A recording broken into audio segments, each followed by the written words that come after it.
late. I'm late. Let's take this flash off.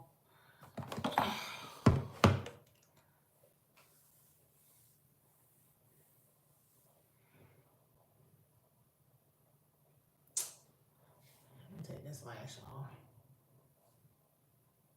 Hmm.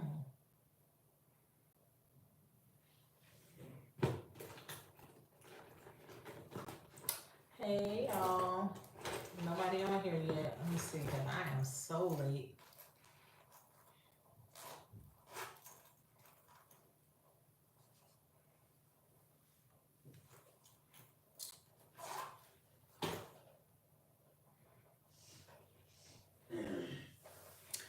Mm.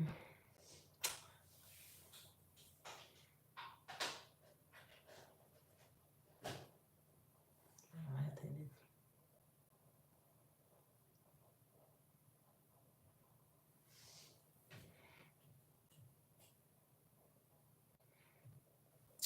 I'm gonna give it a few minutes. I see one person watching, but I'm so late. I was supposed to be on here at 9. I completely forgot that I said I would be doing lives on Fridays. So I'm gonna do this tonight. I might try again tomorrow night, but I'm gonna give it about 5 minutes and then I'm gonna jump off here because I am so late.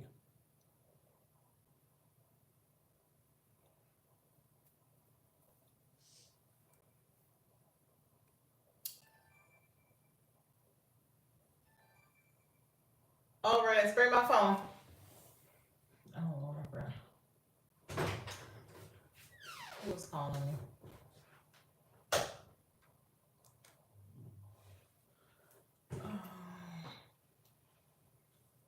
Hello? Hello?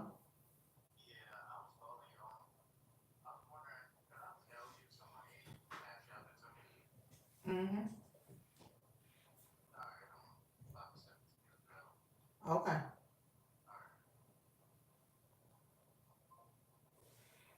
Yeah, 2 minutes. I see 2 people on here now.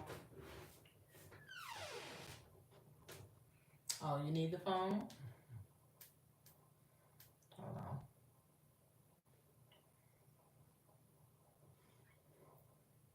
You gotta hold on, Rez. I need it for just a minute, okay? I'll call you when I hold on.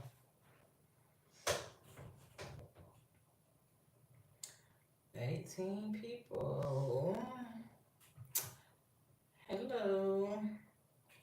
I'm gonna get it in about 5 minutes and see if anybody comes on here. If not, I'll try again tomorrow. I don't really have anything to talk about. I didn't know if y'all had any questions y'all wanted to ask regarding nursing or anything like that. Any of my new subscribers on here? Any of my oldies but goodies? I apologize. I am so late. Hey Deb, long time no see. We talking about whatever y'all want to talk about. I'm late. I said I was going to start doing Fridays at 9 p.m. and I forgot all about it. So I just jumped on here when I got home. So whatever y'all want to talk about. I did if any of y'all watched any of the videos, any of those topics, I got a video coming out tomorrow. Basically talking about being on time for work because we having a problem. Well, actually not about being on time for work, but I've been having a problem with highs. Y'all know what? I'm trying to look. I'm farsighted or nearsighted. Which one? I can't see close up. Zarela. Oh, thank you, thank you. When I went and got my eyes examined, they told me I need bifocals, and because whenever I read or look anything, when things are close, they're blurry. I can't make them out, so I'm having a hard time. Do better about being on. Yes. Yeah, oh, I thought you was talking about me being on time for the live. I was about to say, yeah, I need to do better with that too. But yeah, I had a situation. I might not even put the video out, so I'm talking about it now. Um, so when I supervise, I have to sign for the agency nurses the time that they sign in and out because they can't access our system. And it's been a few times they be lying about them times, and I let it slide because it don't be, sometimes it just be like 5 minutes or so. So I don't say anything, but Girl, one of them came in there and put a whole 30 minutes. I was like, now, look here. We got cameras. When y'all walk in this office, we got cameras. We got cameras to show what time you coming in. And if you're coming in 30 minutes early, why is your relief leaving 30 minutes late? So I had to tell one of them, look, I need you to, when you write your time, I need you to look at that clock because I have to sign behind you. And you put these times you putting on here. For one, you're putting the time that you got here, and the person ahead of you got here later. So if they're clocking in above you that they got here at 6:45, if they're writing above you, they got here at 6:45. How are you writing under them 6:30? Make it make sense. And then I have to sign these things saying that I'm verifying that's the time they came in. But then I notice it's always the same couple of agency nurses. And I say agency nurses because the staff nurses, we have to sign in, but we also have to clock in as well on the thing. And so our clock in has to match our sign in. But yeah, some nurses do be playing. But then when they be late, they want to put that on the paper that they got there on time or they got there earlier than, and it's, yeah. Hi, Celeste. Long time no see. Y'all know if y'all notice, I've been trying to be consistent now with my videos, putting videos out, but I'm running out of topics. So y'all let me know. My son's snatching my. Oh, let me hold my phone, Rez. Hold on. Let me do something real quick. I don't know what my son asked me. One of my sons is in Philadelphia.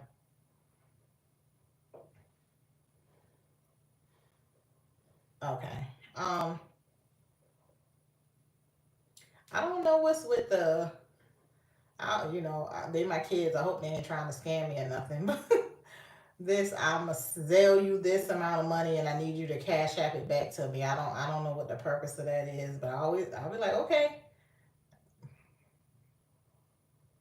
Um, so let me cash app him this money back.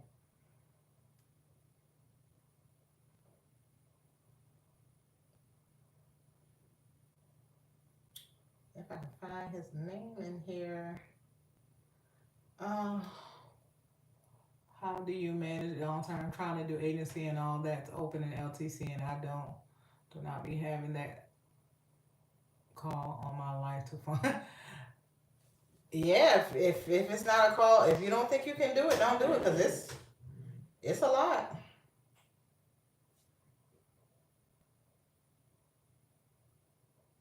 I'm about to go back and read the comments, y'all. I'm just trying to. I forgot I told my son I would send this.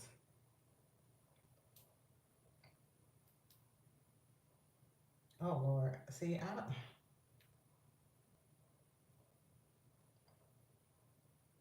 I'm sorry, y'all. I'm almost done. Okay, here it is. Um. Okay, let me go back. Hey, you, if you're reading this and you're just feeling down right now and you're perfect and very.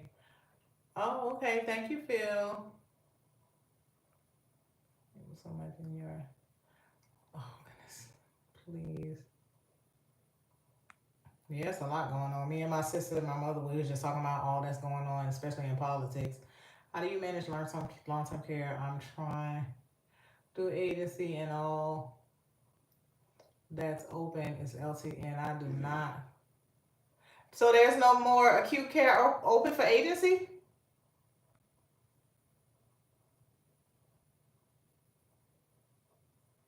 Hey, Desiree. So there's no more. There's no acute care hospitals open in eight for agency, Dev. I don't be looking, so I don't know. Not where I am. Everything. Oh, have you? I think you said you've done long term care before. Weren't you in the emergency room? Have you ever done long term care? Maybe do a PRN and do supervisor. Oh, behind the times. I would say go PRN. Oh, you done it. So how do you mean? How do you manage it if you've done it before? And congratulations, Desiree. How's it going in the nursing home setting? And then back in the ER full time. What do you mean? Do you mean how to manage your hours, or because you already worked it, so you know how to work it? I need. Oh,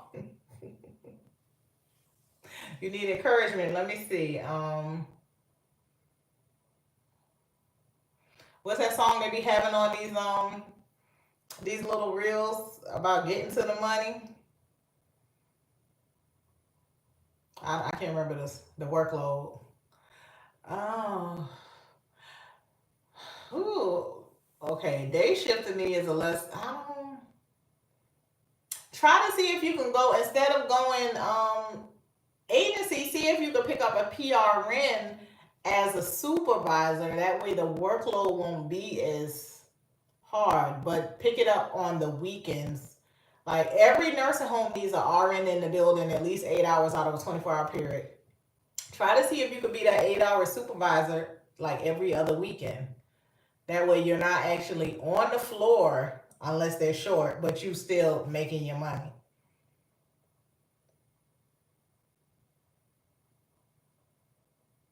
But you know, ER and long term care is two totally different beasts. And if you're not acclimated anymore to having 25 to 28 patients, I don't know. Cause I'm gonna be honest, I haven't done like nursing home and but it's like if you did it before, you got it though. It's something that once you got it, you'll never forget it. I'm definitely not. Yeah, try to do every other weekend supervisor. Every nursing home needs a weekend supervisor. That way you're just in there giving them every other weekend, and then if you can't make it, say one day out of the weekend, or see if you can switch a weekend with somebody else. The only thing with PRN is they be trying to tell you, oh, you got to do 2 holidays a year, and I don't ever do them. By the time they start talking that, I go agency because I feel like if I'm giving you every other weekend, don't be talking about no, I got to do no 2 holidays. That's yeah, I'm not doing that.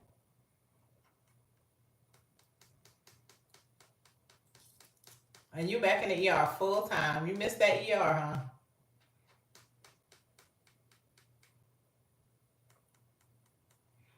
Yeah. I was thinking about going back, picking up some agency shifts when my son. I'm either going to go and pick up some agency shifts through long term care, or I'm going to work overtime on my job. Oh, oh, that's nice. See, my daughter, she's about to go into the nursing program. My job is so laid back. Go get you a state job. I work for the Board of Disabilities. I said I was never going to say where I work on here, but I work for the Board of Disabilities, and my job is so. I was telling my sister today, um, what are the duties as a weekend RN supervisor? Okay, I'll let you know, Celeste, in just a second. I was telling my sister today, when I worked at the hospital, that was the first time I ever had to wear like braces. I used to have to wear ankle braces. Sometimes I would have to wear braces on my knee braces because of being on my feet so much, and I'm a heavy girl. My feet would swell so bad, and it would be so painful. And ever since I stopped working in the hospital, I've never had to put on an ankle brace again. I don't have any pain. And on my job currently, I'm gonna say in an 8 hour shift, I might walk a total of 3 hours. And on my 12 hour shifts as a supervisor, it's the same. On a busy night, I might walk 4 hours out of the 12, but I'm usually sitting down, which is not good, especially with me trying to lose weight. But it's real laid back. So check out the Board of Disabilities in your city. Dev the dude. See if they need a weekend RN supervisor. It's real a weekend RN supervisor or a weekend RN nurse. They have buildings where I work. They have buildings that are 24-hour units, and they need a nurse in those buildings 24 hours. I never have more than 10 patients. Oh, I'm not gonna say patients. They're called consumers, but it's more like long-term care. I never have more than 10. 10 is the most I ever have when I'm working on the floor. When I supervise, I'm responsible for all of the buildings, but only if I get a call that they need something. Like if somebody needs some pain medicine, or if somebody fell and I need to assess them, or something like that, because a lot of the buildings, they don't have a nurse at night, but the consumers are high functioning. So they have they have what they call DSPs, what are direct support staff, which are kind of like CNAs, but they're not certified. So they're in the buildings with them. So if something happened in that building, they'll call me out on the nights I supervise. I'll come assess the patient or give them medication, or and I'll let the doctor know what's happening, and I have to document on it. But yeah, my job is so easy. That's why I don't want to let it go. But the pay is not good. But if you're working on the weekends, the differential is good. I never work weekends, so I never get that good differential. I think it's like $6 on night shift on the weekends. So the duties as a weekend supervisor, Celeste. When I was the supervisor, I did more than what I had to do because I would be so bored. And I like to be like doing something while I'm working. Now I listen to a lot of books while I work, but when I was working as a weekend supervisor, so you come in, you make sure all your staff shows up. Um, Once you verify that everybody's there, or if everybody isn't there, I used to reach out to whoever the on-call scheduler was, because the scheduler, I would reach out to them and say, hey, so and so didn't show up. The scheduler would call to try to find relief. If it's a nurse and they're short a nurse, then I would work the cart. Once I work that cart, I tell them I'm no longer the supervisor. I'm a nurse working the cart. If I have to get on that cart, I don't supervise. I'm working the cart, but of course, everybody's still going to come telling me everything that's going on with everybody in the building, and I keep telling them, "Look, I'm working the cart. I'm not supervising." But that kind of like the duty still kind of falls on you because you're the RN in the building. But if I'm not having to work the cart, I used to just I was nice. So I would do the treatments for people who had like the consumers that had treatments on the weekends. I would just go around and do their treatments, because really, unless a family member come in with a complaint or want to reach out to the supervisor, or somebody didn't show up for work, or a nurse like didn't need me to reinsert a G, because the nurses can reinsert G tubes, they can insert Foley's, but when they have a supervisor in the building, all of a sudden they need a supervisor to do all those things. So if they needed me to reinsert a G tube, reinsert, uh, or insert a Foley, or if a patient is not feeling well, they will have me come assess the patient. If calls needed to be made, sometimes I would go around and do like the vital signs that need to be done, because I personally like to, when I work the floor, I like to do my own vital signs, because I only trust the vital signs that I get. So sometimes I would just go around and do the consumer's vital signs and then hand it to the nurses, and so they can have their vital signs by the time they finish their first med pass. But supervising on the weekends, I was really just trying to find stuff to do just to pass the time. When on my lazy days, I would go sit in the conference room, because I didn't have an office, because I was just there every other weekend. I would go sit in the conference room and sit there, and if people had anything they needed to tell me, they come tell me. And as long as I'm in the building. But they knew I was the type of nurse that if y'all have an issue and y'all come tell me, I'll handle it.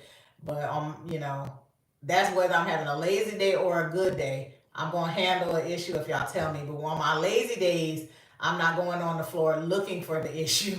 I'm sitting in the conference room and y'all come tell me what the issue is, or call me on my cell phone, because the nurses, they have my cell phone number. So I'd be like, y'all call me if y'all need anything.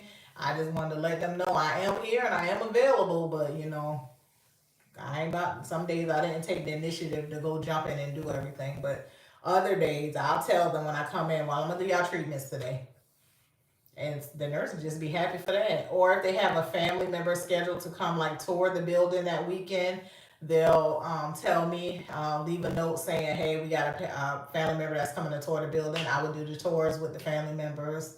Uh, that's really about it. That was the duties.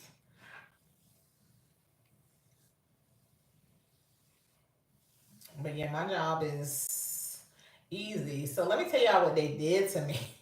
I'm still going through this with them. So they sent me, I guess they're giving statewide raises. I don't, if y'all don't live in South Carolina, y'all won't know, but somewhere in the, what do you call it, Treasury Department, they found what, like an excess of $1 billion or something in South Carolina. Oh, you're welcome.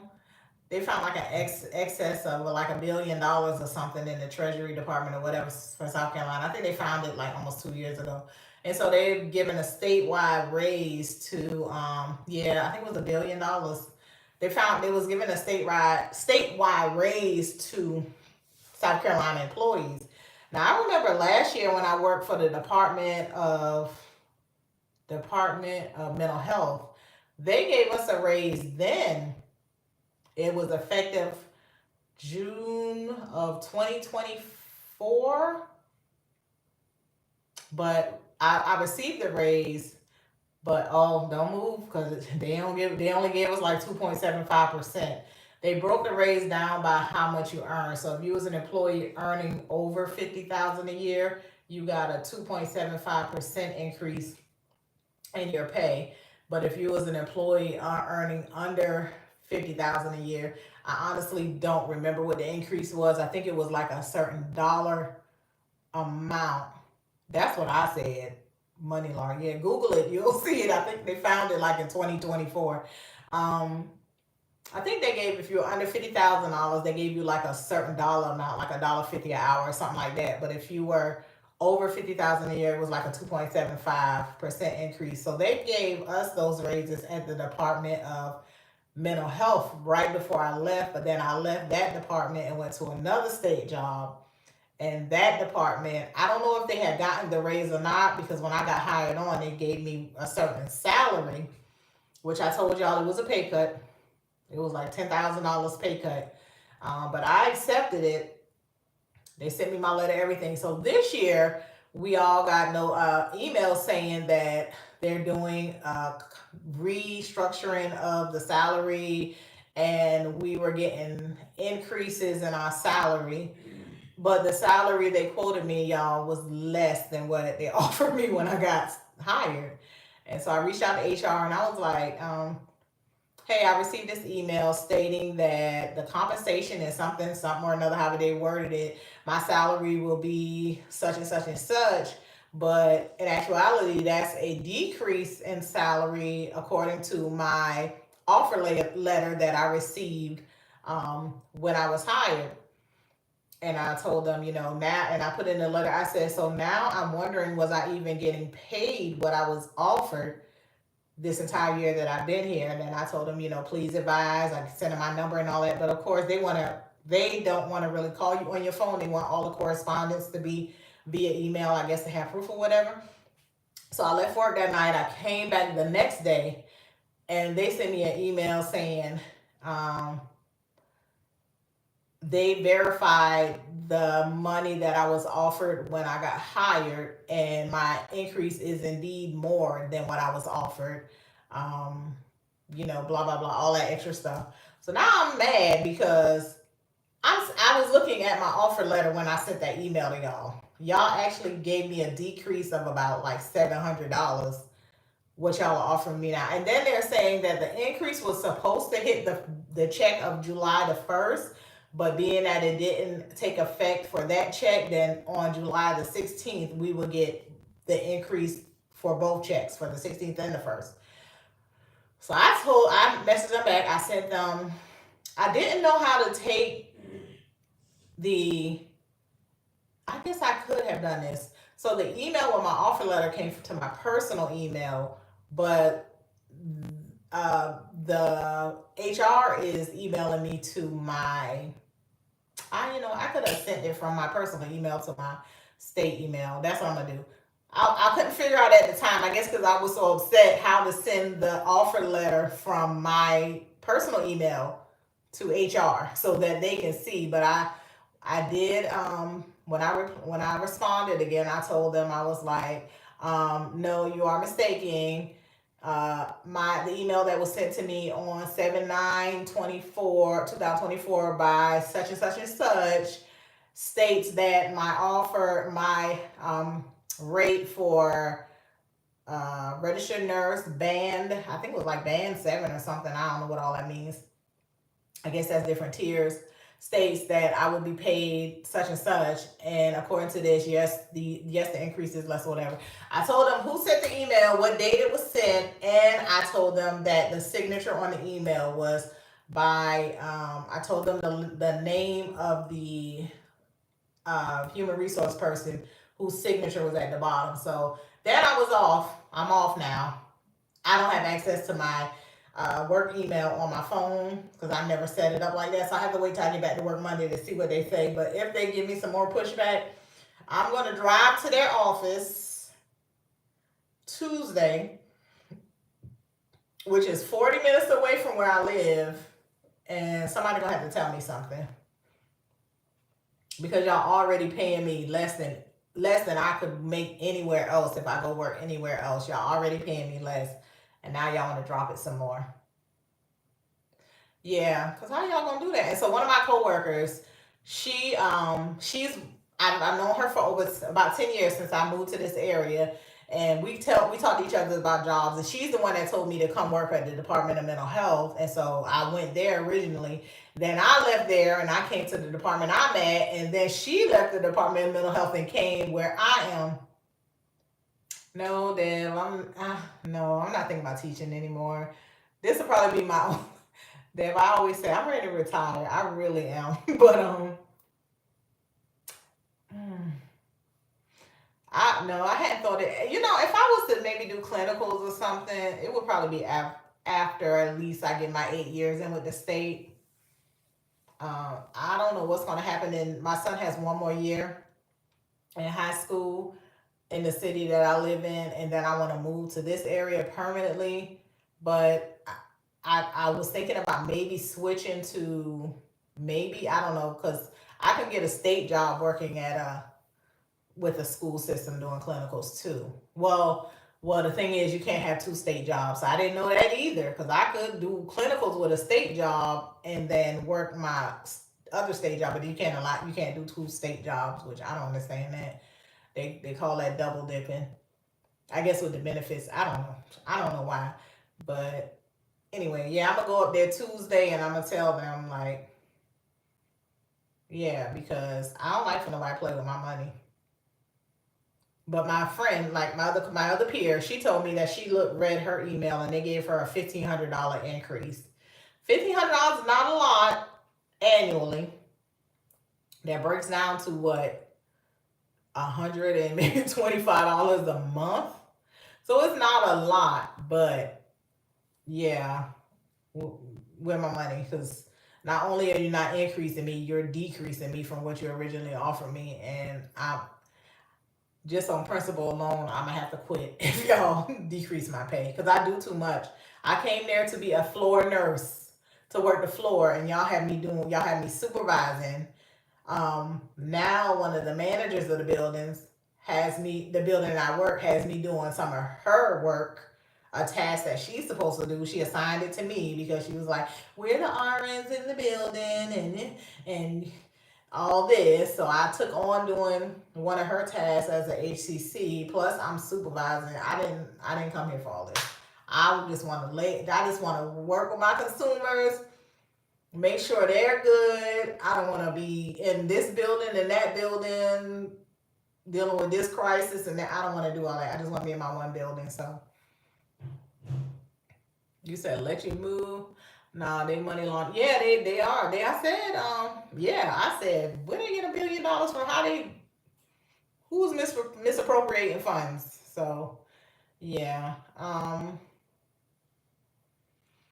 Yes, I don't know. I don't know what it's gonna be after my son finished this year in school. You know, my mind will tell me to move and I'll leave, but I'm trying to stick it out for 8 years for those benefits, and the job is easy and overtime is endless. If I want it, it's endless. Like I said in another video, 68% of our nurses are probably agency and 40% are staff. And that's because the pay is so low that ain't too many nurses about to come there for that pay. And I was talking to my supervisor, and she told me that for the RNs, yeah, that's what I was thinking too. The benefits, because my mama told me they push retirement age up to 69. I said they just want people to be blind, crippled, and crazy before they can even start enjoying their retirement money. At least with the state, I think the age is 59 for us to start receiving the benefits. But that's what I was thinking that too. The retirement, the benefits. I was also still thinking about going in federal government. I hadn't gave that up yet because I'm still like, that's 5 years, and I still got 6.5 to do to be vested with the state. When I could roll into the federal government, that's not even guaranteed because they fire so many people from the federal government. I think they under a hiring freeze. One of my subscribers, she said they have a hiring freeze, and I know the federal. I know here, I guess federal is federal across the board. There's a hiring freeze with the federal government here in South Carolina. So, but yeah, the benefits. You're right, Deb, to do. Because when I only paid them $10 for my eye exam, I didn't know how to act. I was like, $10. I'm about to sign all. Told my kids, y'all, I'm about to make y'all eye appointments. And my other son, he about to turn 26. I said, look, you better go ahead and schedule all the appointments you need to schedule because they already sent me the letter saying you're getting dropped off my benefits. Yeah. I told him, I said, you better go ahead and make your eye doctor appointment, make your appointment with your PCP. You better go ahead and make all your appointments because they about to drop you off my insurance. And he's about to start. Well, he got offered one job that he really don't want, but he's not been able to find a job since he graduated college. And that I told my kids, I said, y'all better go into a field that y'all can use these degrees when y'all graduate. He graduated May the 10th.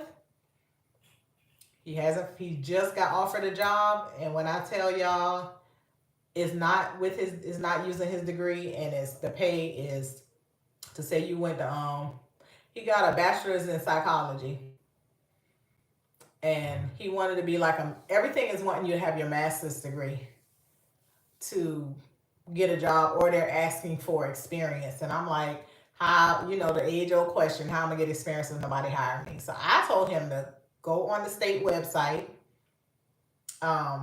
look at jobs for like in the school system, because a lot of places he was applying was like for ABA therapy and stuff like that, working with kids, and they were like, we want you to already have worked with kids or have some experience. So I told him to go on the school website, get him a job working in the school system with his bachelor's degree while he's working, see if they'll help him pay for his master's degree, and he'll also be getting experience while he's working because the schools need people. I told him the pay is not going to be good. The schools do not pay well. The benefits are good though. You're not really hurting for, he need money, but he's in my household now. I'm going to assign him some bills to pay now because you done graduated college now. You 26. You can't live for free. So you're going to have to pick up something. It's light bill, water bill, something. You're going to have to pick up a bill. I gave him a car. You got a car. The school, you can apply for the school right around the corner. You can go to work with your brother. Your brother's in school right around the corner. Or just apply for a job with the school.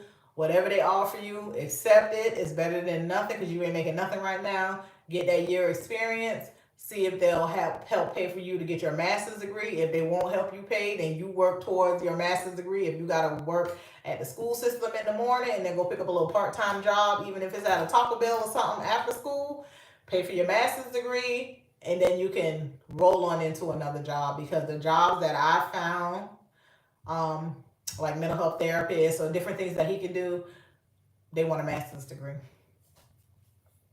And I know he's tired of, I know he planned to get his master's degree, but I don't think he planned to re-enroll that quick. But yeah, because I told somebody else I reached out to told me to tell him to go on AmeriCorps because they have jobs on AmeriCorps for people with his degree, but he didn't have any success with that either. He got an interview with Chamber of Commerce through the state website. They're about to do a third interview with him. I was like, a third interview? I said, you sure this? At first I said, you sure this ain't a scam? But then he was like, no, I went on the state website and it was working through HR with the Chamber of Commerce. I said, well, hey, if they give you that, that's good. That's a Monday through Friday, 8 to 5, off on the holidays, off every weekend. I'm hoping he gets that job, but the job he got offered and that he accepted is a job that he doesn't really want to do. It's with working with sex offenders. He doesn't really want to do that. He said he's morally, he don't know how he'll be able to work with okay, I'm gonna put this. He don't know how he'd be able to handle that morally working with them because yeah, the same way we all probably think about working with sex offenders. You got to be able to separate your personal feelings from your job. But he did accept the job. The pay is not that good. He honestly probably could have went to Cookout and made more. Um, but it's a job because right now he don't have anything. He's working off of the little bit of money that he got from graduation, and when that run out, it's like, as I told him once he graduated, it's a wrap with me. I'm still paying the bills in the household. You got a roof over your head, you got lights, you got water, you got all that. You 26. That's the most I can do because I still got my other daughter in college. She's in her second year for her computer science degree. Now I got to get her through. Mm. Deb, are the hospitals there offering sign-on bonuses? Because some of the hospitals here, they got some real good bonuses. I see 8 people on here, so if any of y'all got any questions about nursing, let me know.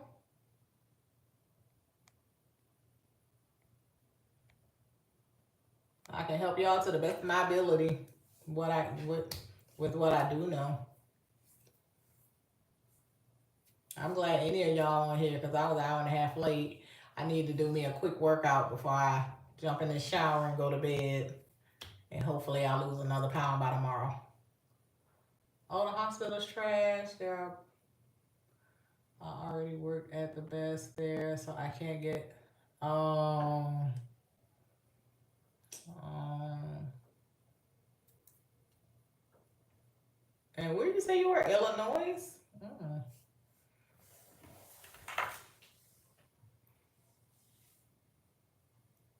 Yeah. Like I said, go try to go apply to be a weekend supervisor.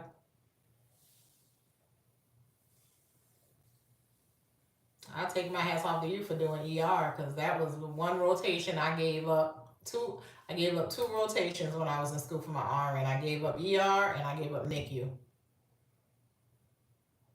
Oh, okay. Mm,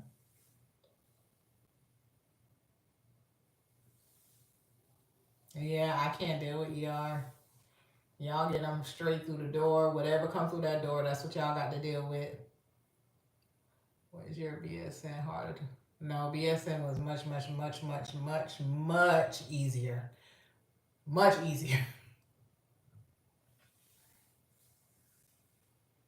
Much easier. I'm gonna say it again. It was much easier. My RN, I wanted to quit. I didn't even go. Well, I didn't even go to my RN graduation. I didn't go for the BSN graduation either, but that wasn't for the same. I didn't go to the RN graduation because I was so mad at them instructors because I was like, y'all didn't have to make it this hard. It didn't have to be this hard. I wasn't about to sit up there and shake our hand. I didn't want to do none of that, so I didn't go to the RN graduation.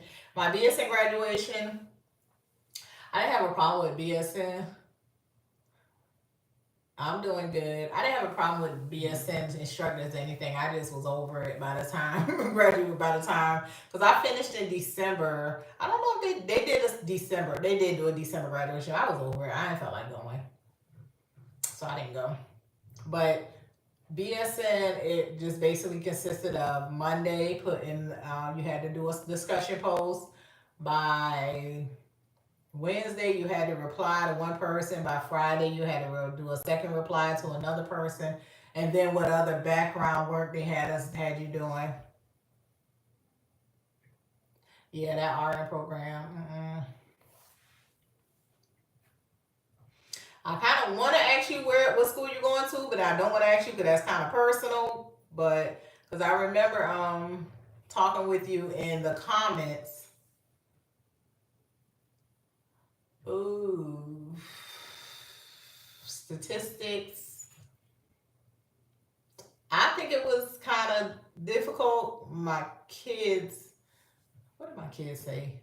What you talking about? The nursing math or just statistics? Not there's nursing math and then there's statistics, probability and statistics. Hello, Jay. Christopher, it depends on what kind of questions you ask. Jay, are you talking about probability and statistics, or are you talking about the nursing math? The what is it called? Dimensional analysis.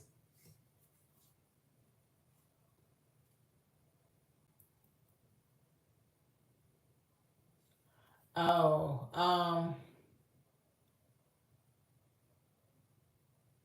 okay. A CNA is different from a nurse. A CNA is a certified nursing assistant. You assist the nurse. So you basically handle ADL care. A nurse is can do what a CNA does, but they also provide medication. Um, Sometimes make assignments, do documentation, things like that. So it's different. And nursing dosage is okay, but the prereqs for statistics to me now. I took statistics in 2008, so my brain was 15 years younger. I found it to be kind of difficult. I found it to be kind of difficult. I think I made a C. Dimensional analysis. For some reason, I don't know. I didn't like it, but when I don't know, one night I was studying and something just clicked and I just knew how to do the heparin drip calculations. I knew how to do finding the drip rate calculation. I don't know. I think something just clicked because the first time we had to make a 90. The first time I took it, I made an 80. I was getting nervous because no, you don't have to go to college for CNA. They have CNA courses that you could take. They probably have some in your state that are maybe some might be 6 weeks, some might be 13 weeks. It depends on how long they want to draw it out. But no, you don't have to go to college. You just got to take a certification course in South Carolina. I don't know about other states. In South Carolina, you just got to do a certification course. But dimensional analysis, like I said, I made an 80 the first time and I was sweating because you had to make a 90. At the school I went to, you had to make a 90 or they kick you out the whole program. And something about when I was studying it that night before I had to take it the second time, something clicked. And the second time I took it, I made 100. Now, ask me if I know how to do any of that now. Nope. So in 15 years, I'm passing the torch soon. Congratulations, Jay. Congratulations. You in a whole new world now. But if you work as a CNA, you know what the nurses do there. Did it take you to finish LPN school? You're welcome, Christopher. But yeah, you don't have to go to college. Find you a course. In the city I live in, they have some 6-week courses.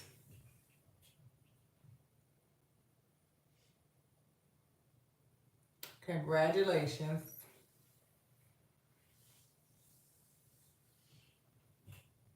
Jay, did you go to like a traditional tech school or did you go to one of the for-profit schools? My daughter is about 9 months. What school is that? 9 months. Child. The shortest school we got here is 13 months, and my daughter about to enter that one. I told her, look, don't come to me crying. Oh, vocational school, 9 months for the LPN. That's the shortest program I have ever heard for LPN. Congratulations. I know you was in there Monday through Friday, 8 to 5. 9 months. That's really accelerated. They got an accelerated program here. It's 13 months. It's Monday through Friday. My daughter's gonna be doing night classes from 5 to 10:30. Yeah, what's the name of these schools? I need to see if we got one here in South Carolina so my daughter could do it. Well, we don't have nothing here in South Carolina. South Carolina is ranked what, 43rd in education? It's horrible. Living in Washington State. Oh, you in Washington? Did you move there for school? Evening, it was 5 hours. I wonder how they set that up. When did you do your clinicals? They do not play. Yeah, you can't in Ohio. Dang. I wonder why they don't set up some 9-month courses here. 9-month programs.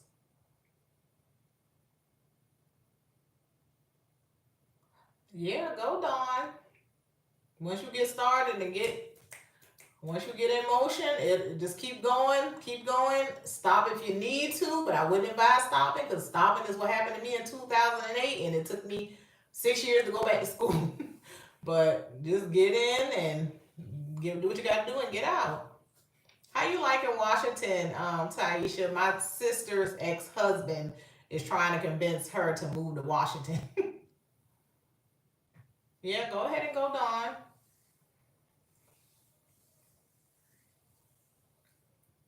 Just make sure you are mentally prepared. Mentally, financially, I ain't gonna say physically, because it's not real physical, but mentally and financially prepared.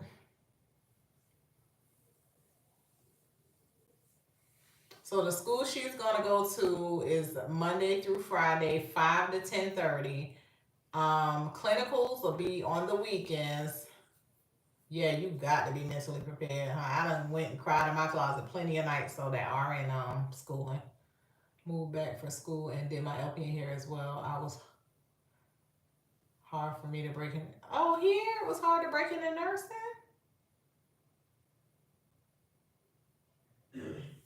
Dang, with all them jobs.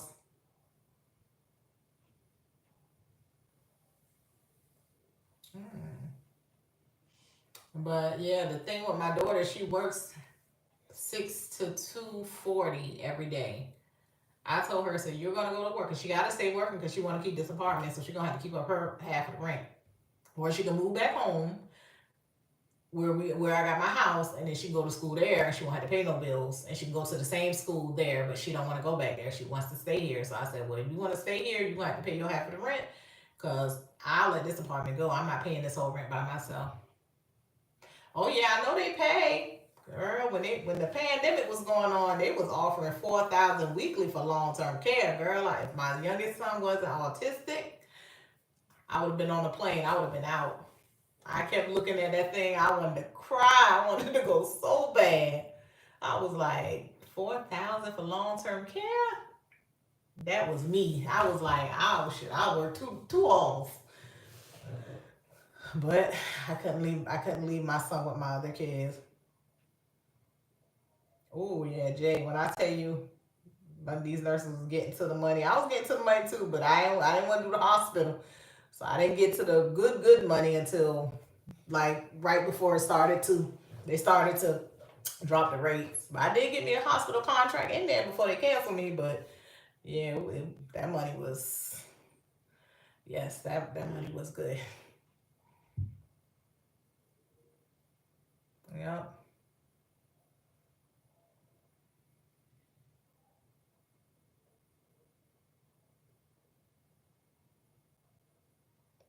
Oh, that was a good plan. Yeah, because everybody was getting money during COVID. CNAs too. Where I work at, the CNAs was getting $300 bonuses just for coming in picking up an extra shift. Yeah, I never see CNAs do so many doubles in my life. They wasn't paying what they was paying the RNs or the LPNs, but they was still $300 extra a shift. When I tell you, some of them CNAs used to be in there. If they every day they worked, they did a double.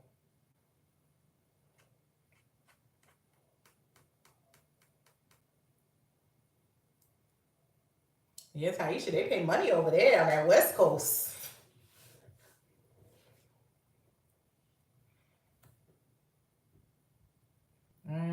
Yeah, they was getting. I know they was getting that money, and I was still working long term care. I was getting money now. I was still making money. I was doing agency too, So I was still making money, but I didn't want to do the. I was so opposed to the hospital, so I was getting like 2,200 a week, doing like 312s, and then I would pick up in my city and do a couple agency shifts that were paying like 60, $75 an hour. I was making money too, but when my other friends was telling me, girl, I'm about to go to Colorado for the $7,000 a week contract, I wanted to cry. I had one friend that was able to get that 10,000 a week in New York. She was up there in New York, but she said it weighed on her mental heavy, heavy. She said she had never seen anything like that. But she got the 10,000 a week in New York. I had another one. Yeah, that money, yes, that money was money in back then. I said I think a lot of people went to school for nursing for that money. They went specifically to start making that money, and it was a good like 4-year run too.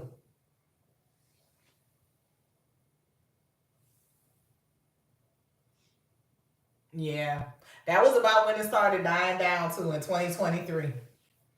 That's when the money started slowing up a little bit. They still had some contracts out there was still be doing like 35. I think you was still getting like 4,500 to 5,000 over there in like California and stuff. But yeah, the money kind of started slowing down in 2023, and that's when I got my I think that's 2023 is that when I got that contract at the hospital? I think it was 2023 is when I got that contract at the hospital, and I was like, let me go on here and make this 4,500 a week real quick.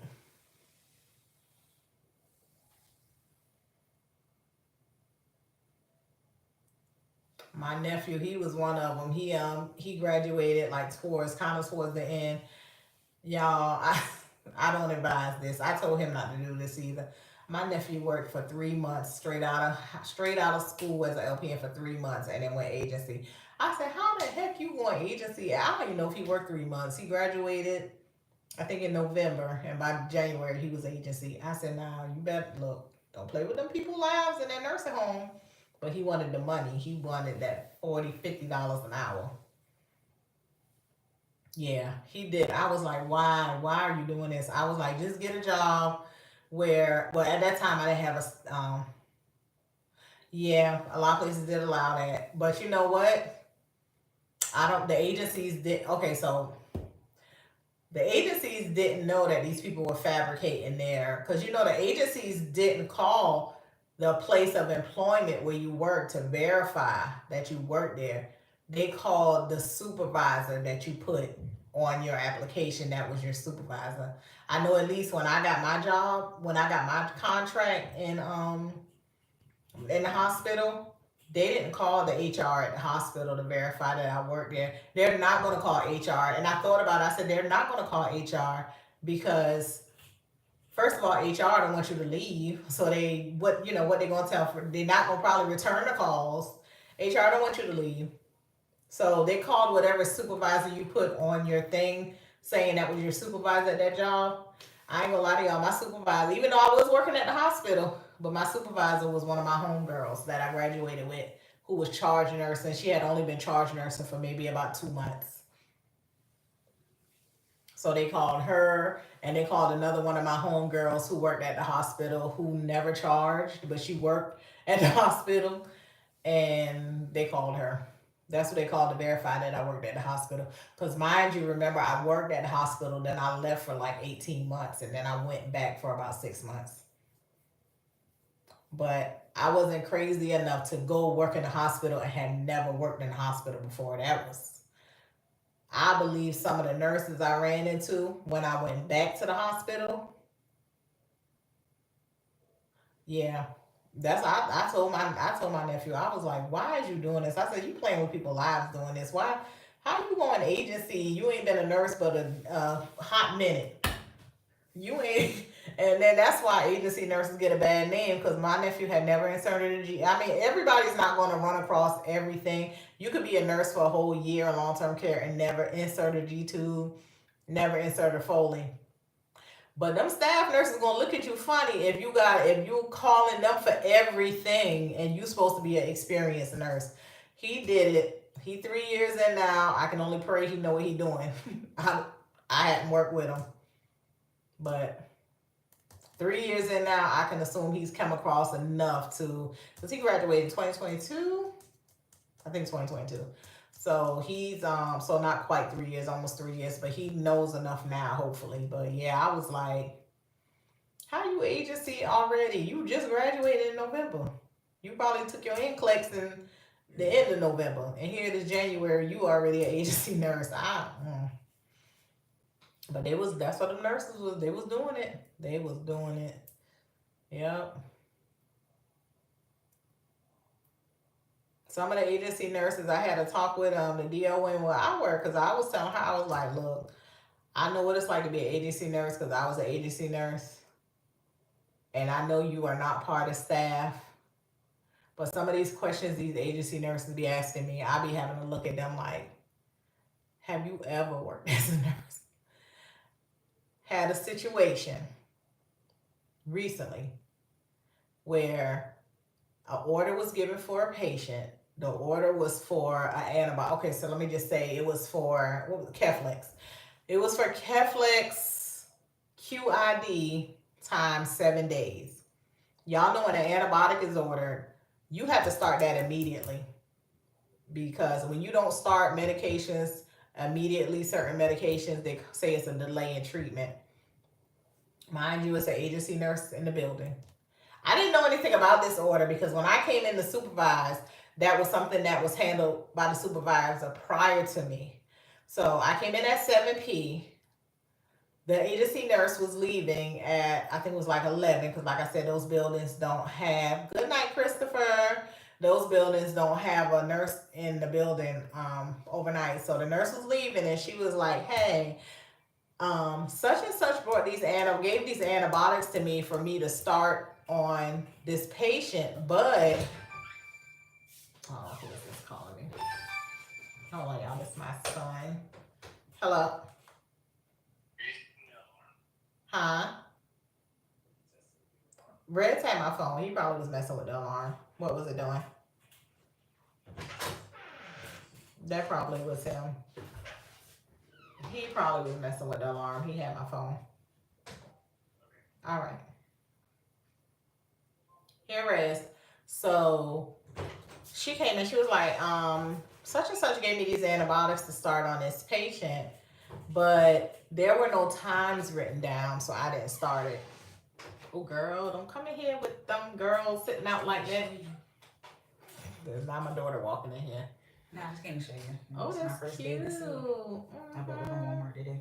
Oh, that's cute. When you going to the pool or the beach? I don't know, but I don't got no bathing suit. That's all I bought. Cute. Like, yeah. I done cut my hair so much. You still swole. No, I'm not. It looks swole. I promise you I'm not. So they settled now? Oh, wow. It's cute though. You should get a little like sarong thing to wrap around the bottom, not shorts.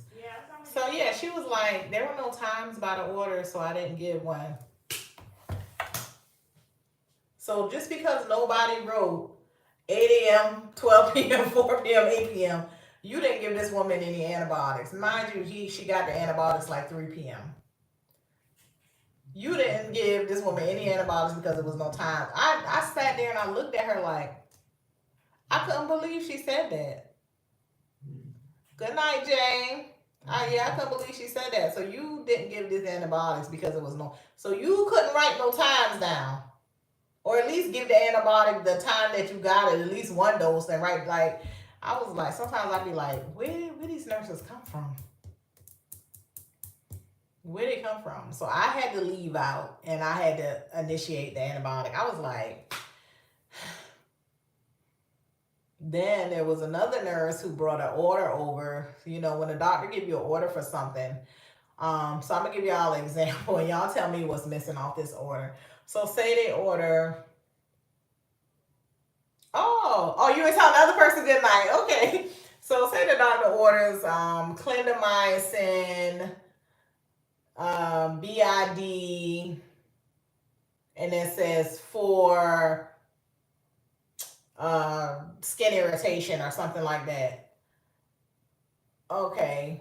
If a doctor gives you that order, what is missing off that order? If they say like clindamycin, I'm gonna say clindamycin, TID for skin irritation or skin whatever. I just like 5 seconds, well, about 10 seconds. I'm gonna tell y'all what's missing off that order. Thank you. Duration, right? Oh, you know what? You right about that too, Jay. He did say a dosage. I can't remember what it was, but you're right. Those two.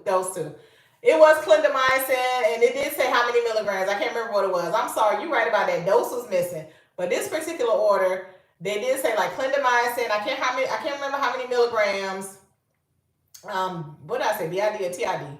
So the order was given like around 4 p.m. This is another nurse that's leaving at 11 o'clock. She bring the order to me. She was like, now this is a verbal order. They talked on the phone. Hey, the doctor gave me this order, but they didn't say when to stop it. I'm looking at her like, okay, so you call the doctor back and ask them how long do you want the medicine to go for, because pharmacy may not send this medicine without a duration on it. It was duration that was. I was like, pharmacy might not send it if you don't put a duration. They're gonna send back for how long. But I'm just like, why do I even have to clarify that for you? Why do I even have to tell you that? Lord have mercy, girl. This is the last time. That's cute too. What would you wear with it? Vaughn say cheaper shorts. Oh, that'd be cute. Mm-hmm. Okay. Yeah. Mm-hmm. Okay. This is the last one. My bad. You fine. So I was like, why are you coming to tell me this? Like, call the doctor back and say, hey, for how long? Sometimes that's why I'd be like, where these agency nurses come from? And I'm not saying that staff nurses are not like this, but if you are an agency nurse, you are saying that you are pretty proficient in your skills to be able to do these things without. And that's why I say a lot of times when you're the supervisor, nurses who have the capability to do things, they will come to you to do it, even though it's well within their scope to do it. And I be getting so upset because I be like, you realized this before you even brought it to me, so why didn't you call the doctor back and be like, hey, how long do you want the clindamycin? Yeah, stuff like that, y'all. And I don't know if it's my old age that I don't have the patience for it. And they asked me to be an HCC over one of my buildings, and I was like, I can't do it because I want to fire everybody that comes through the door. So no, I can't be an HCC. I can't be a manager, because if a nurse come to me with something like that, I'm gonna be looking at them like, are you for real? Yeah, I can't. I can understand if you're a new nurse, like I said, Jay, if they're a new nurse, or even if they're in their staff nurse, or if they're fairly new, even if you're a year and you're a staff nurse, you're not going to come across everything. But I feel like if you're an agency nurse and you taking an agency position, you are saying you're proficient in all things, whatever you're going in, long-term care. Well, the only thing you probably shouldn't be proficient in is if it's a new charting system. You're not going to know their new charting system if you've never worked it. That's understandable. Or their policies, so you read over their policies. But how to do a blood sugar, how to insert a G tube, how to insert a Foley, like, and in the hospital we didn't even insert G tubes. They took them down to OR to do that. And NG tubes, we insert NG tubes, but we had to do x-rays for them to come verify it. They didn't even verify it the old fashioned way like they used to verify NG tubes. They don't do that anymore. You had to have an x-ray, I guess, because too many people were verifying they were in place and they weren't. But in long-term care, there are only so many skills you can do.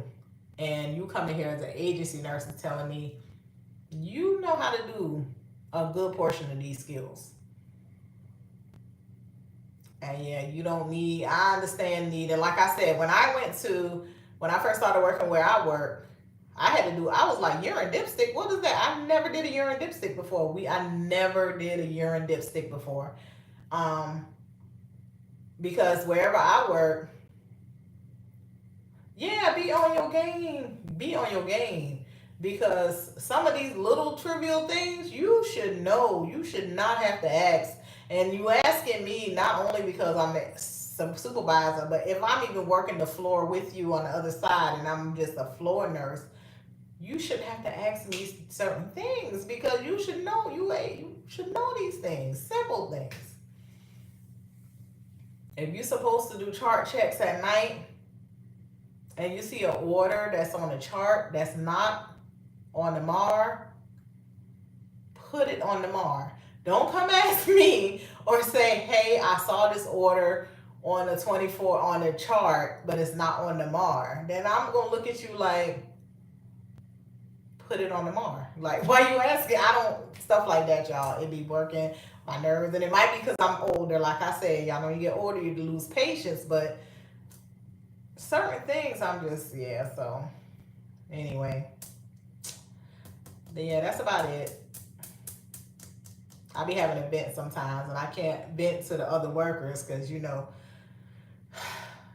I tell them, you know, what to do or, you know, but then I'll be like, I'm really shocked that you even had to ask this question. And then sometimes I'll be having to ask.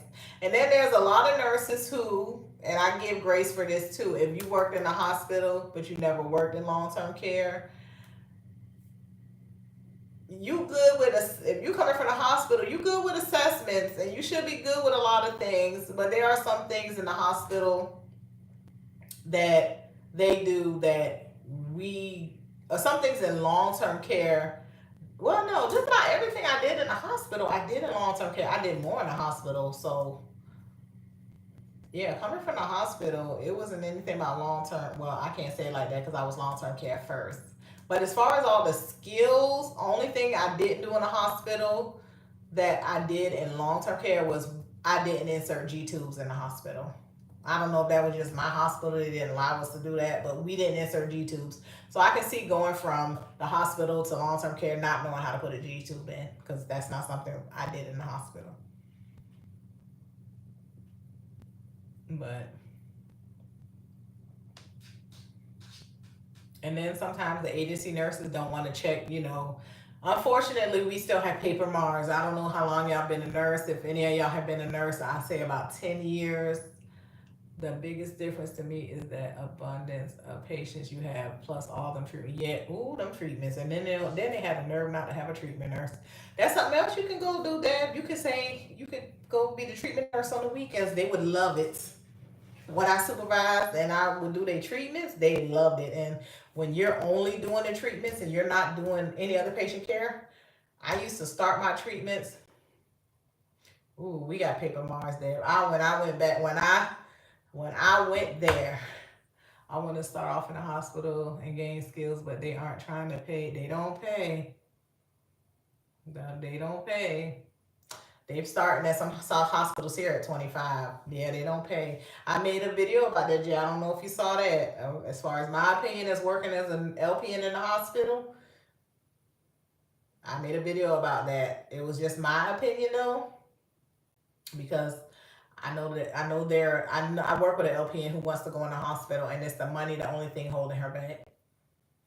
But yeah, my opinion was on that. If you plan to go get your RN, it might be worth the pay cut because you'll already have a home at the hospital. You don't have to worry about going through the whole process of getting hired on once you get your RN. Yeah, it was just my opinion, but you know, I was looking at the money aspect of it. And yeah, and your future plans. If you plan to get your RN, I feel like at least in that last year of your RN school, go ahead and go into the hospital. Take the pay cut, it'll be worth it. You already have a position, you already have a placement, you won't have to worry about residency. And the nurse is there 9 times out of 10. When they know you're in school, they will go ahead and allow you to start doing some of the things that RNs do. That's my opinion. Go ahead, take the pay cut. Yeah, nursing homes always pay more for LPNs than a hospital. Hospitals pay more for RNs after you get like a year of experience. Because when I became an RN, I started off I was making more in the nursing home than I was at the hospital. But all I had to do was be in the hospital a year, switch hospital systems, and go to another one. They would have started me with probably as much as I was making a nursing home or more. But yeah, what was I talking about? Because oh yeah, paper Mars. Yeah, I got to the job then and saw them paper Mars, and I said, y'all got to be kidding me. I had worked with paper Mars for many a years because I've been a nurse many years. I worked with paper Mars for many. I never thought I would have to go back to that. When I can't have C, so I'm looking at the thing like this and taking I'm like, them little boxes this big, and then they got the nerve to get mad at you when you miss a box. I'm like, how the hell y'all still got paper Mars in 2025? I started there. They told me they were going transitioning into computers. It's been a year. We haven't got an EMAR system yet, and which is crazy because at the other state job, the Department of Mental Health, we had electronic Mars, although it was probably the system was Avatar. I don't know if you ever heard of Avatar. That's probably one of the most antiquated systems ever in history. At this time, that it was terrible, but it's better than paper Mars. But yeah, we still got paper Mars. People still getting little notes about holes that they leaving and not signing. It's ridiculous. I said, how one state agency got EMAR system, but y'all sitting over here with paper Mars, then y'all want to get mad at people when they miss holes. But yeah, if you do plan to get your RN, I would say your last 2 semesters of RN school, try to get into the hospital if possible. Go ahead and start getting that experience. Because I don't know how it is now. I will say back when I became an RN, it wasn't easy to get into the hospital. I think the only reason I got into it as fast as I did is because a peer of mine was already in there and she talked to the nurse manager for me. And I was able to get in and I was able to come in without a residency because the floor, it was a med-surg floor, was so short staffed. She was like, yes, come on in. You're welcome, Jay.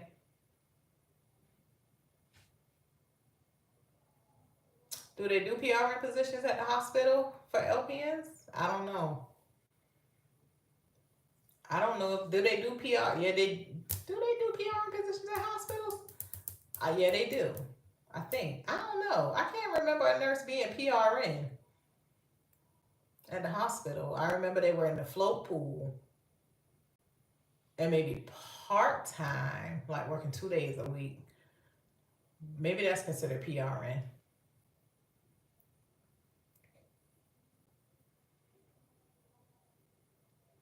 But to get your feet wet in the hospital, look for like a level 3 or a level 2. Don't go straight into a level 1 trauma. That's what I did. I shouldn't have did that. That was the worst experience in working probably of my life, working in that level 1 trauma facility. That hospital let me know why nurses get burnt out and why some of them, y'all know. Yes, Deb, I went into a level 1 trauma. And when I tell y'all, whew, I'm glad I'm strong mentally. But even as strong as I am mentally, I was in that parking lot crying. Because I'm in the parking lot, don't even want to get out the car. This is the mental, I laugh at it now. I don't know what it is. I guess I fell into the trap of thinking because I'm at the hospital, there was some type of prestige in working at the hospital. Because I would get to work, I would sit in the car, I would cry because I didn't want to go in here. Nothing was stopping me from quitting. They wasn't holding me hostage. It was nothing stopping me from quitting. But I just felt I was RN. I'm supposed to be in this hospital. Miserable, ankle hurt until I'm limping down the hall. Now I'm already overweight. Then I'm limping and I'm limping in the patient's room. Y'all, that was the worst experience. The worst. I'll never do that again. And I'll never work at another level 1 trauma facility. Never, ever, ever. Well, they say never say never.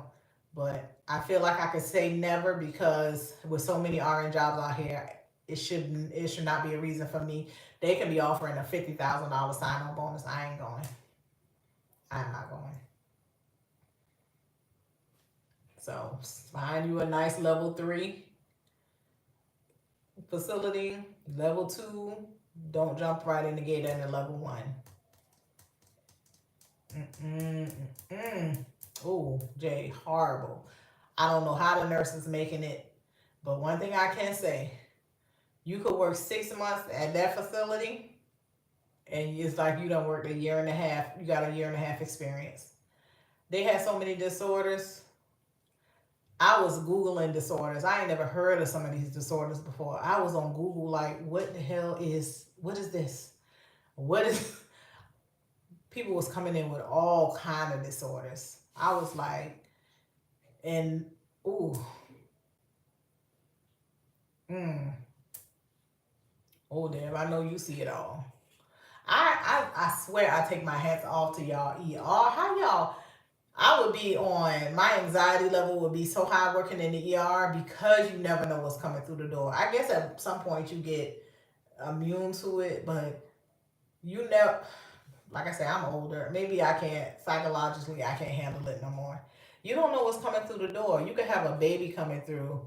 Yeah, I know. You could have a baby coming through who's choking or DOA. Yeah, don't do level 1 starting out. That's all. Don't do level 1. Build yourself, work yourself up to a level 1. Don't do it right out of the gate, brand new nurse. It'll turn you against the hospital. um, yeah, it's terrible. I don't know how y'all do it.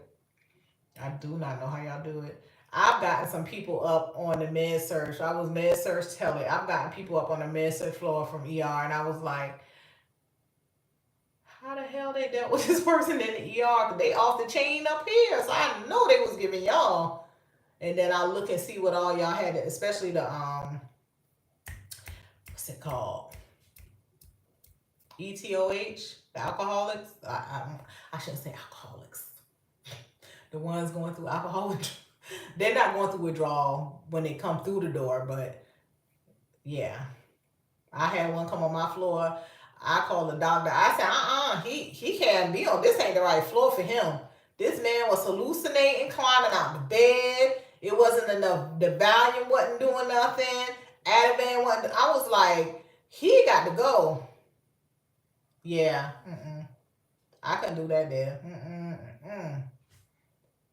Nope.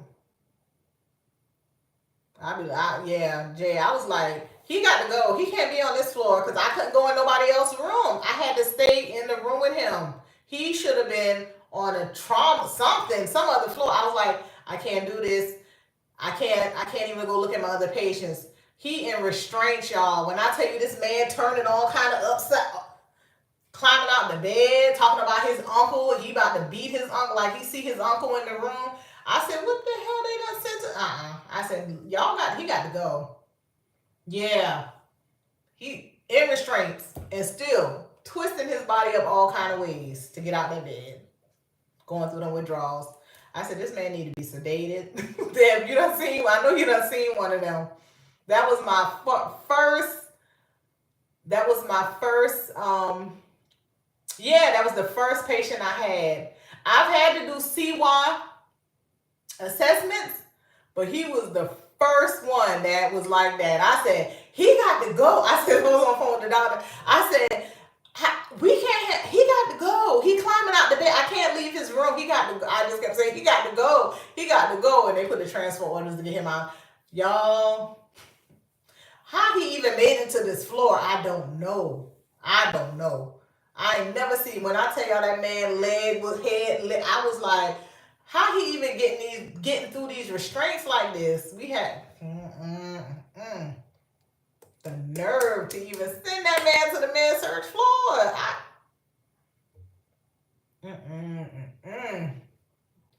Jay, it's a time. This is time. You got to. then you got to be hyper aware of all your diagnoses, because I remember I had a patient. I don't even remember what the name of the disorder is, but the platelet count, was it too high or too low? I can't remember. When you bleed a lot. Help me out, Dad, because I ain't worked in the hospital in so long. I think her platelet count too high means it's going to aggregate and clump up, right? And too low mean they're going to bleed out. I think hers was too low. Yeah, too low. I totally forgot that was one of her diagnoses. Yeah, high is when it'll aggregate and clot up, and low is when it'll bleed out. I totally forgot that was one of her diagnoses. Y'all, I went and did that lady finger stick, like you normally do a blood sugar finger stick. Held a little pressure on her finger, thinking, okay, it's good. Went out the room, came back, and went to see my other patients. Came out, when I tell y'all, blood all over the sheet. I said, oh, damn, I forgot this lady. I forgot this. Y'all, when I tell you, I had to sit there and hold pressure to her hand. Hers was so low. I think I sat there for 45 minutes holding pressure to her hand to get her to stop bleeding. I said, damn, and I forgot she was in the hospital for something else, but that was one of her diagnoses. And I just totally forgot that I totally forgot that that was one of her diagnoses. And I did her finger stick and I held pressure to her finger. I think I even put a band-aid. I can't remember, but I held pressure to her finger and I left. I left. I didn't even think of the fact that her platelet count was so low. And when I came back, when I say y'all, blood was everywhere off of a finger stick. You got to be hyper aware of everything. Everything. I thought the woman was going to need a blood transfusion. It was awful.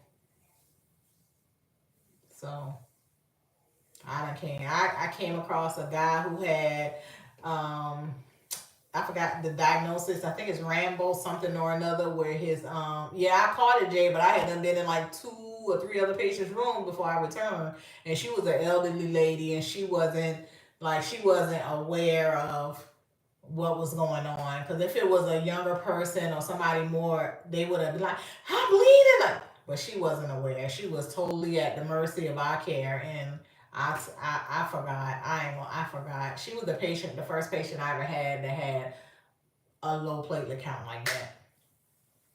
I don't want to lie and say how low it was, because I want to say, see, I can't remember. Sometimes I can't remember these ranges, but I want to say it was like 50 or something like that. I don't know what the counts are, but I think it was like a 50 or something. I can't remember, but yeah, it was low. It was low. Yeah, poor Granny. I felt so bad, Dad. I felt so bad. Yeah, I felt bad. I felt real bad. I had a patient who stabbed himself in the jail. They say this patient self harms himself to come to the hospital. When I tell you, you can see, you can see it, all the tissue, all just, you can start seeing some organs. He was slicing his abdomen up in the jailhouse. And when he came in, of course, he got, when I got to him, when I was his nurse, he was probably already there for like 3 days. They had already did whatever, whatever they need to do. He had a wound vac on his stomach. But of course, when the wound vac, yeah, of course, when you got to change the wound vac, you got to take that sealant like off and redress it. He handcuffed to the bed. And he just as jolly as he can be, sitting here with damn guts hanging out. I'm like, yeah, Jay, I'm telling you, level 1 ain't for the weak. It ain't for the weak. Oh, ooh. Just to go to the hospital.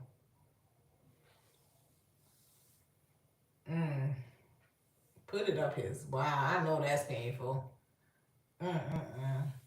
Yeah, and I be so nervous going, and they be a guard or two. Sometimes it be 2 guards inside, or it be a guard inside from the jailhouse, and then it be one outside. But and they be sitting there smiling with you, talking, chat. That's another reason why I didn't like having my name on my name tag, like because for one, I'm a black girl. Ain't too many black Muriels. You know what I'm saying? You could easily find me. Well, I don't use my name on social medias, but there has been times when people will leave the hospital and you'll be their nurse and they'll find you on social media accounts and you be looking, you don't got a friend request and be like, who the hell is this? And it's a patient you had from the hospital. That's why I used to like, I don't want my first name on my name tag. And so sometimes when I forget to tell, so they'll have like, it'll be bold, the big bold letters. And I'll be like, I don't want my first name on my name tag. Put my last name because you're gonna easily find me. I don't have a name like Keisha, you know what I'm saying, or Latanya, or I have such an odd name. If you look me up, you probably gonna find me. But yeah, I would always ask for my last name to be on my name tag. When I could remember, I would ask, please put my last name, don't put my first name. But yeah, it's crazy. It's crazy. I don't want to scare you, Jay, though. I don't want to scare you. Hi, Pamela. You don't wear a badge? How you get away with not wearing a badge? Because I didn't know that was allowed anywhere.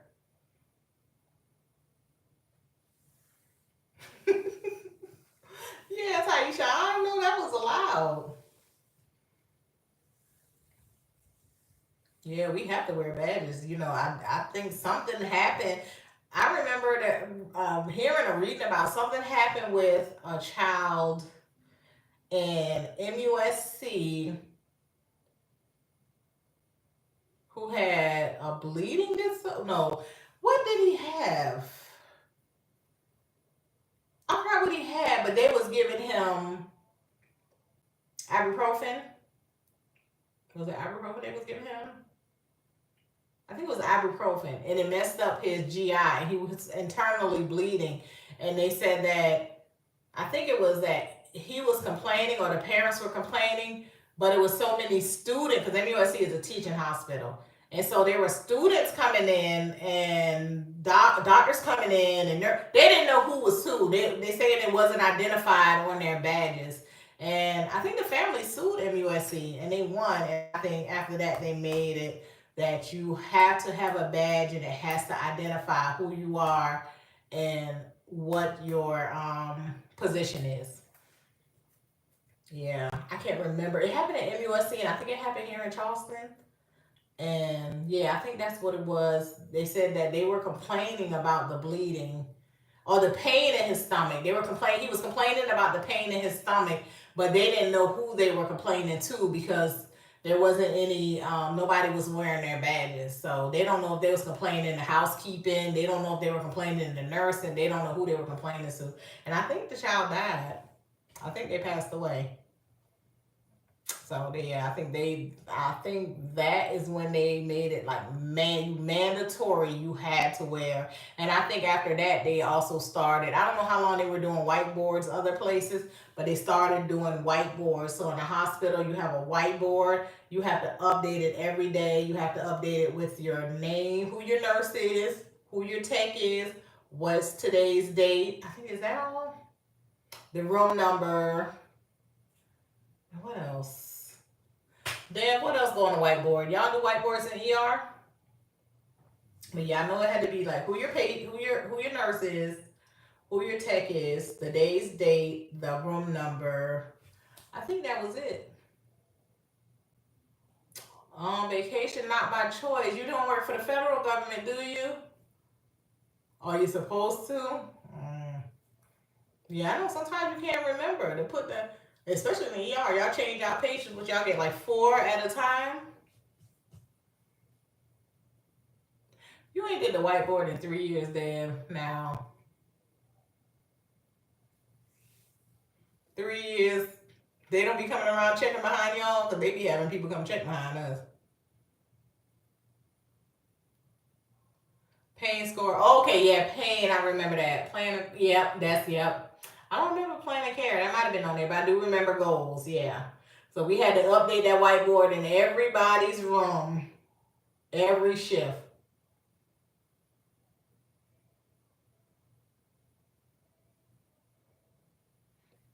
Investing, well, they invested. I know I'm not investigating on some shoes that I know now, Pamela. I know they ain't put you on. I know you ain't in no investigation about no shoes. They be trying to. I hope it's paid leave. If it's paid leave, then enjoy. Other things to do. They be coming to check.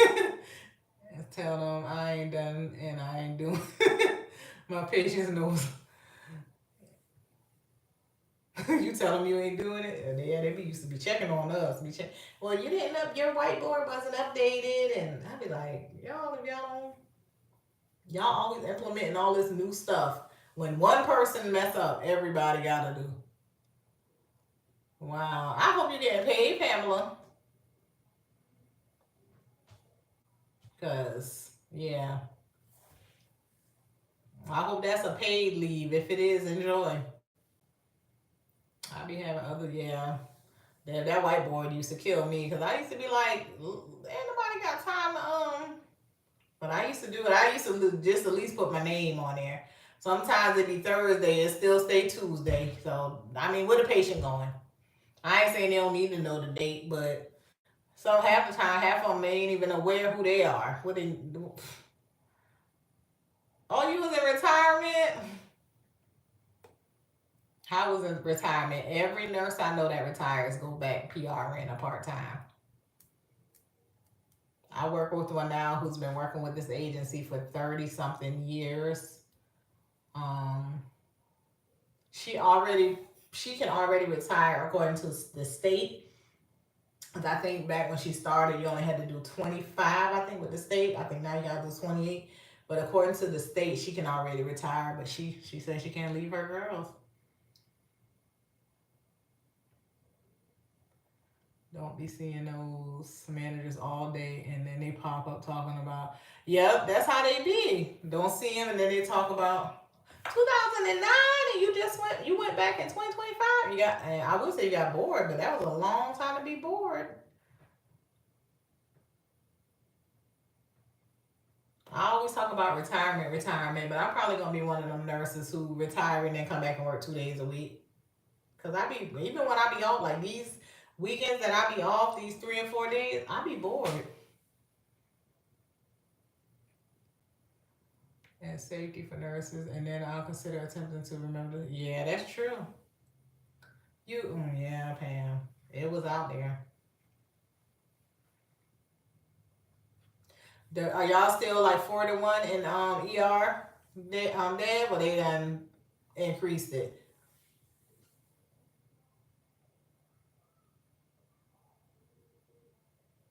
1 to 4. Oh, okay, still the same. I can't. How you? Yeah, Jay, me too. I can't wait to retire. What doesn't exist? What doesn't? What doesn't exist, Pamela? 1 to 6 in the ER. They crazy. I heard they doing med surge 1 to 9, 1 to 10. I say I walk. Lord have mercy. They might be filing abandonment charges on me. I ain't even gonna. Oh no, I would definitely refuse. Ooh, 1 to 6. Hell, 1 to 5. Yeah, the highest I ever did was 1 to 6 and med surge. Yeah, compassion is gone. Yeah, Pam, that's one of the things I be worrying about. I be like, because I work with nurses who are, some of them are 20 years younger than me. And it'd be like, they don't even care. I don't know if it's because of their age. Because I don't remember when I was a 20 something year old nurse, I don't ever remember not caring. I always cared. I would go home being like, did I do this? Did I do that? Sometimes I would even call back and be like, hey, I forgot to write this down, or, yeah. It's no compassion. I feel so. I said, when I get, if I get to that point, I know my kids gonna throw me right in the nurse. I already know they gonna do it. They don't know. I be trying to teach them little things about nursing, like how back in the day, I remember my he wasn't my granddaddy, he was a step granddaddy, but They took care of him at home, and he was home. They took care of him for like 5 or 6 years, and I was like 7 years old then, and that was my first time ever seeing something like that. But they took care of him for like 5 years at home before he passed away. Now, yeah, you don't see that no more. I'm gonna say you probably don't see that in certain cultures, because I believe some cultures still take care of it. Like, I don't know if y'all worked in long term care, but I've very rarely ever seen an Asian person in long term care, and I don't see Latinos in long term care very often as patients.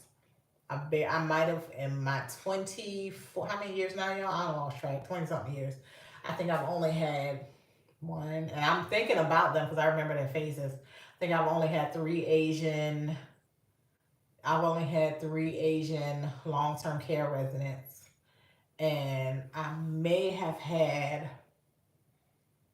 four, maybe four. I'm thinking now, 'cause I'm thinking about the times that I've had. Yeah, maybe four Latino residents in my all my years.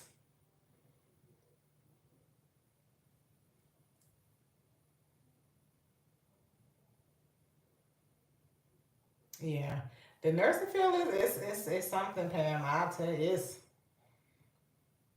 And then I wonder, well, did nurses never really care? Like, I was wondering, like, did they ever really care? I had to think, because I was like, ain't no way. As the time's going on, people just have lost all compassion. Yeah, chasing the money. Been chasing the money. Yeah. I was saying about my nephew how he went agency after like what 2.5 months, and I was like, ain't no way. Why did you do this? Why did you do that? I didn't find out till after he did it because he knew I would talk trash on somebody. That's what I say, Pam. I be so mad. Let me tell you, I be one. I I've changed because I be wanting to go off on some of the nurses. Thank God where I work at now, my techs are they're not certified nursing assistants. Some of them are, but they don't have to be. But when I tell you, they love them consumers in the building that I work. Them ladies and them guys that work as my like techs, they love them consumers. They love them. They be getting mad at us. And I be telling them, I called the doctor, I did this, I did that. They're not. I be having to tell them because they be swearing like, this been going on with this patient for so long, and we tell the nurses. They'll tell me, we tell the nurses, but, and I'll be like, I called the doctor. I told the doctor. I even will put like suggestions like, okay, I had a patient who kept swelling. One of his foot started swelling. Then it went up to his leg, and I'm telling them he need a Doppler. We need to do a Doppler. He's not walking. It's obviously painful. I work with a large autistic population. If y'all know children with autism, people with autism, sometimes they don't express pain. Doesn't mean they're not in pain, they don't express it. But he's not walking. He's like, when I touch his foot, he like moves his foot. I was like, he needs a Doppler. We need to check his child. Telling the doctor he not doing nothing. I'm getting mad at the doctors because why you can't just order a simple Doppler? Like why? It took somebody writing I'm gonna say almost an expose in the computer for the doctor to be like, send him out, let him get an x-ray, get the Doppler, get all this. Next thing we know, the right leg, the right foot swelling, the right. I said, okay, so now I'm thinking is this something with, it's already edema. So I'm thinking, okay, now is this a heart issue? That's what my next thing, I was like, this must be something with his heart. This got to be a heart issue because why are both of his lower extremities swelling now? So that's why I was like, yeah, it's something going on with his heart.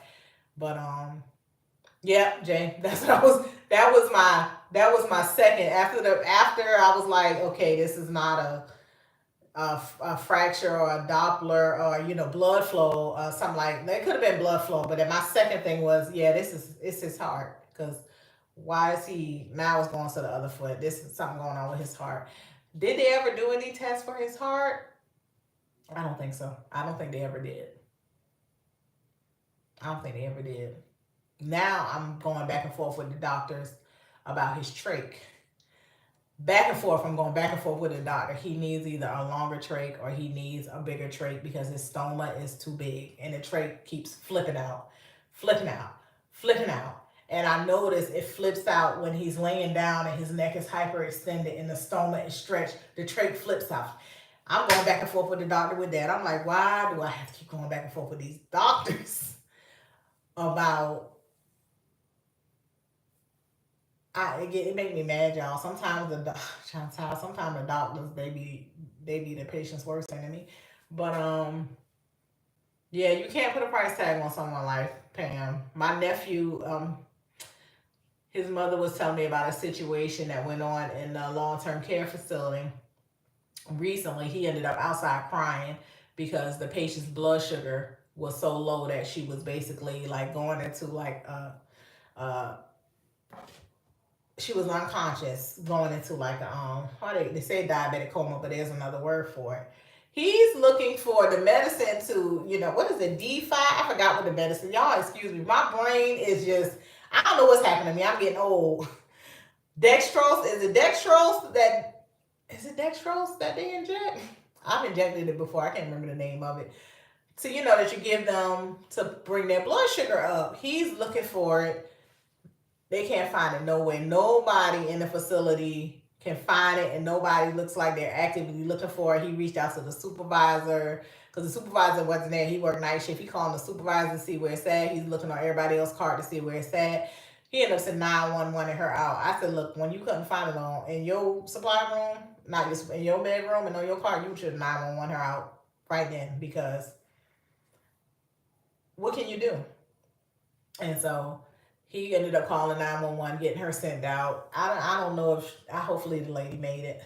Hopefully she made it, but the fact that it wasn't easily accessible is a problem. So I said he need to get with the DON, or if there's none in the building, somebody need to be on the phone with pharmacy to get that in the building, because time loss is time loss is time loss. It could affect her neurologically being under for so long. But yeah, it's terrible out here, Pam. It is.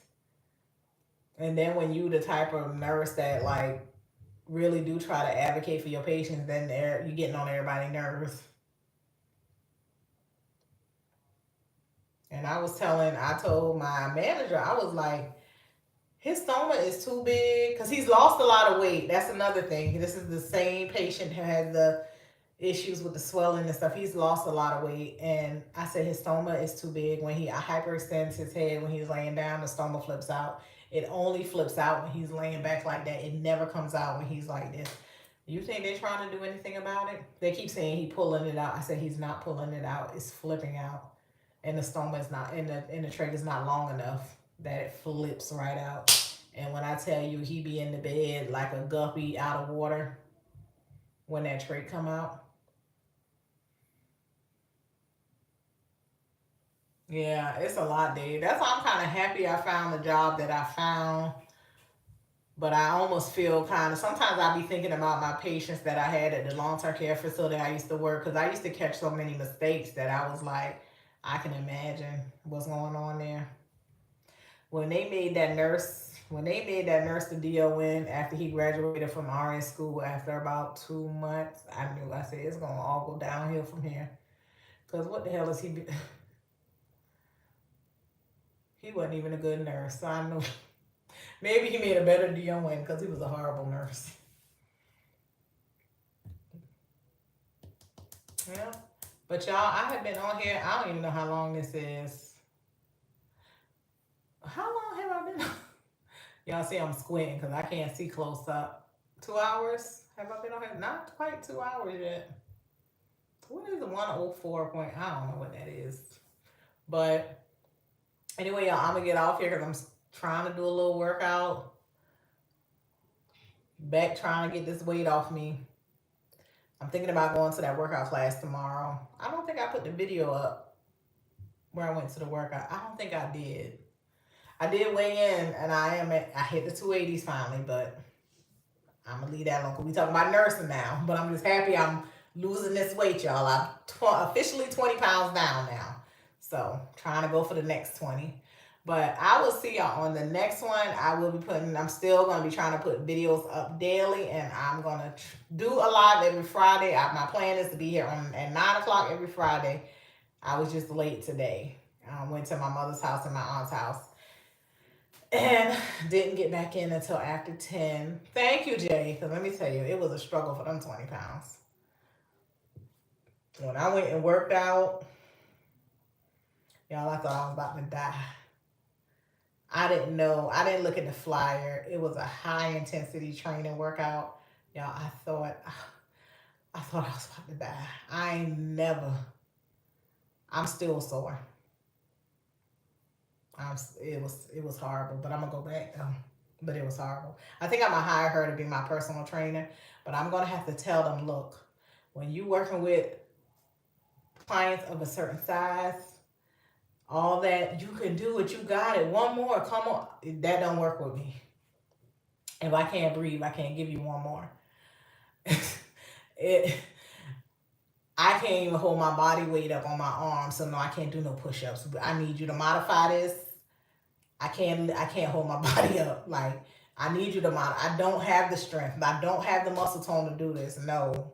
Let me breathe. If everybody else get 20 seconds, I need a minute and a half. Let me breathe. You just made me run back and forth across this gym 3 times. I don't know when the last time I ran somewhere. Yeah, they kept like, you got it, you can do it. One more, keep pushing. And I'm looking at them like, I don't have it. I don't have it. I can't breathe. I can't give you one more. Because if I fall out on this floor, I done signed a waiver where y'all not even liable. But y'all want me to keep pushing, no, I can't do it. I probably was at least 75 pounds or more overweight than the biggest person there. I can't do what they can do yet. If I can make it, if you want 4 of these, if you want 3, we did 4 sets of each exercise. If I can only give you 2.5, that's all I can give you. At least I did those 2.5. I was like, so I'm gonna have to tell her. I think I want her to personal train me. I think I'm gonna see what the price is first. But I'm gonna have to let her know, either way, I'm paying you.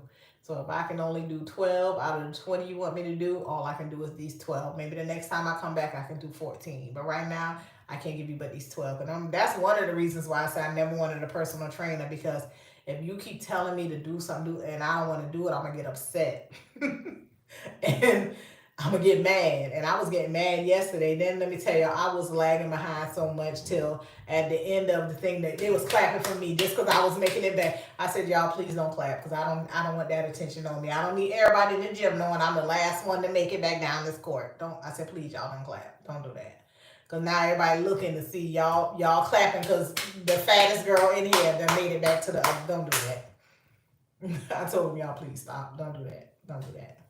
If anything, I'm giving y'all a little more time to rest. Y'all can breathe a little while longer while I try to make it back down this thing. But I will see y'all on the next one. Thank y'all for joining me. I was wondering if anybody was going to come on here. Good night, y'all.